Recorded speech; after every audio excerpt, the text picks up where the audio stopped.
अलीराजपुर झाबुआ कुक्षी की बात करो तो सबसे पहले एक ही बात आती है जी, ये तो पिछड़े स्थान हैं। इन क्षेत्रों में तो स्वाधीनता के 75 वर्षों के बाद भी कोई विकास नहीं हुआ जी, निमाड़ तो डूब में है। तो आज एक गांव की कहानी सुनाता हूँ और विश्वास के साथ यह भी कह रहा हूँ कि आपको ये खबर चमत्कार लगेगी, इस हद तक आश्चर्यचकित कर देगी जिसकी सीमा नहीं है, क्योंकि इस गांव के नवाचारों को सुनकर जानकर मेरे आश्चर्य की भी कोई सीमा नहीं रही थी।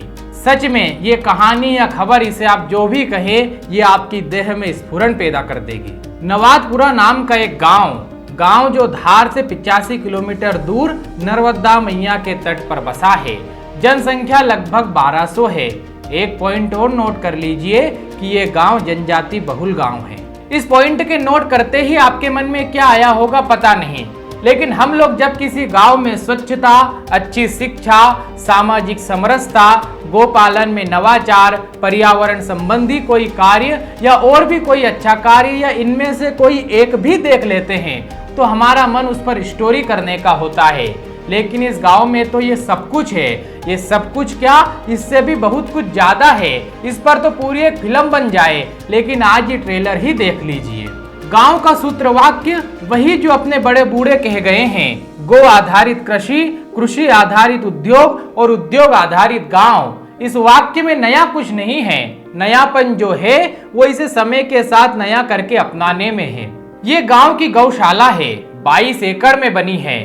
झूमर लटक रहे हैं, पिल्लरों को भी देखिए और पीवर ब्लॉक को भी, जैसे कोई बड़ा सभागार हो। सरकार ने गौशाला के लिए सहयोग राशि तो दी ही, लेकिन गांव के लोगों ने अपनी जेब से धनराशि मिलाकर इसे भव्य और दिव्य बना दिया है। तीनों मौसम और 6 ऋतुओं में इस गौशाला में गाय के स्वास्थ्य पर मौसम परिवर्तन का कोई भी असर न पड़े, इस तरह से बनाई गई है।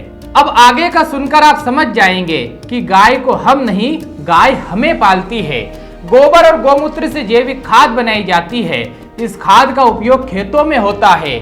इससे प्रेरित होकर दूसरे गांवों के किसान भी जैविक खाद बनाने का प्रशिक्षण लेने इस गौशाला में आ रहे हैं। इसलिए यहाँ पर एक प्रशिक्षण केंद्र भी बनाया गया है, एक प्रयोगशाला भी बनाई गई है। गौशाला के क्षेत्र में ही चारागाह बनाया गया है, जिसमें गायों के लिए खास नस्ल का चारा उगाया जाता है। और एक बड़ी बात, जिसमें विज्ञान, प्रकृति संरक्षण और संस्कृति तीनों दिखती है। हालांकि तीनों एक दूसरे के पूरक ही हैं। गौशाला में नवग्रह नक्षत्र वाटिका बनाई गई है, जिसमें 9 नवग्रहों, 12 राशियों और 27 नक्षत्रों के आधार पर पौधारोपण किया गया है। तो गाय हमें कैसे पालती है? तो गाय के गोबर से भगवान गणेश की मूर्ति और दीपावली पर दीपक बनाकर बेचे जाते हैं।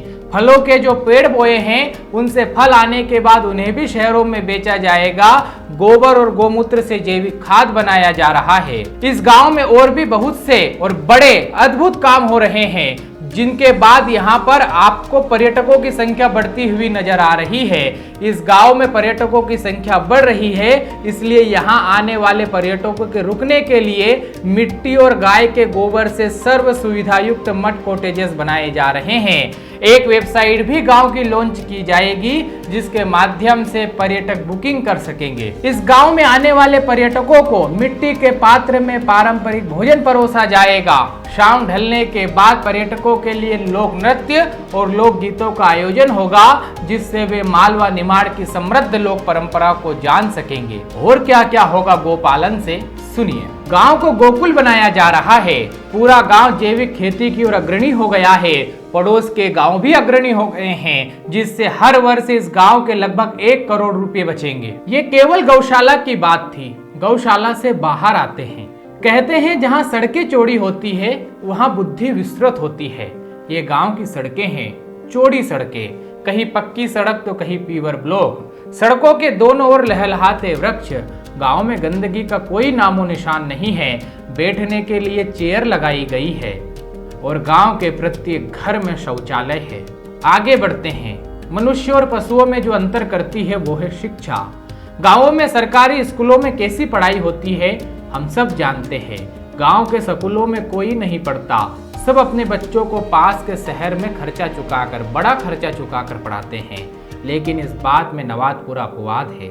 ये इस गांव का स्कूल है, जिसमें सीसीटीवी कैमरे भी हैं, एसी भी है, स्विमिंग पूल भी है, स्मार्ट क्लास और कंप्यूटर लैब भी है। और इन सबसे बड़ी बात, इस स्कूल में पढ़ाई भी है और इसके लिए ग्रामीणों ने अद्भुत प्रयोग किया है। ग्रामीणों ने जन भागीदारी से 1.5 दर्जन से भी अधिक शिक्षक इस स्कूल में रखे हैं। अब इस बारे में स्कूल में पढ़ाने वाली मैडम से और जन भागीदारी के शानदार कॉन्सेप्ट के बारे में कमल पटेल से सुनिए। यहीं पे हमें जन सहयोग की ओर से, शौर्य फाउंडेशन की ओर से सैलरी भी प्राप्त हुई। हमें बच्चों को पढ़ाने का मौका मिला। हमारी जो एक्सरसाइज है, हम जिस काम के काबिल है वो हमें करने का मौका मिला। फिर मैं इन गाँव के लोगों को भी शुक्रिया अदा करती हूँ कि जिन्होंने हमें सैलरी दी और बच्चों को पढ़ाने का कुछ नया अवसर मिला। जो शिक्षा कुक्सी और अन्य बड़े स्कूलों में दी जाती है, प्राइवेट स्कूलों में, वो ही शिक्षा हमने यहाँ स्थापित करने का पूरा प्रयास किया है। आज एक अभिभावक का 40,000 रुपया अगर बचता है तो 80 बच्चों के हिसाब से 32 लाख रुपए पर साल नवादपुरा ग्राम का बच रहा है। यही आत्मनिर्भर भारत, आत्मनिर्भर ग्राम है।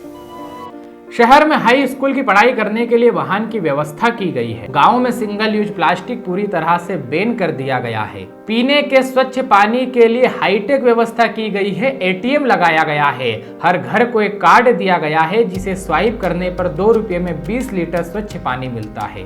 गाँव में देश के लिए सर्वस्व न्योछावर करने वाले बलिदानियों के लिए शहीद मंदिर बनाया गया है। गाँव की दीवारों पर महापुरुषों की पेंटिंग के साथ उनके बारे में महत्वपूर्ण जानकारियां दी गई है। कोविड वैक्सीनेशन में प्रारंभ के समय से ही यह गांव पूरी तरह से वैक्सीनेट हो गया था। एक समय जिस नवादपुरा गांव के अधिकांश लोग शराब में धुत रहते थे, आज वह नवादपुरा गांव शराब मुक्त हो चुका है। मैंने बहुत जल्दी बता दिया सब कुछ। नवादपुरा में बहुत कुछ हो रहा है। सब कुछ ग्रामीणों के करने से ही हो रहा है। सरकार तो सहायक है। ये विचार गांव के एक सुपुत्र कमल पटेल के मन में आया। उसने कदम बढ़ाया और गांव साथ में चल दिया। परिवर्तन ऐसे ही होता है, एक दिन में नहीं होता। नवादपुरा 1 दशक से इस यात्रा में है और आज उस यात्रा के सुपरिणाम दिखने लगे हैं। आप भी एक बार, चाहे देवास का बचखाल गांव हो या धार का नवादपुरा गांव, ऐसे गांवों में जाकर जरूर आइए। आपको वहां से बहुत कुछ सीखने को मिलेगा। धन्यवाद।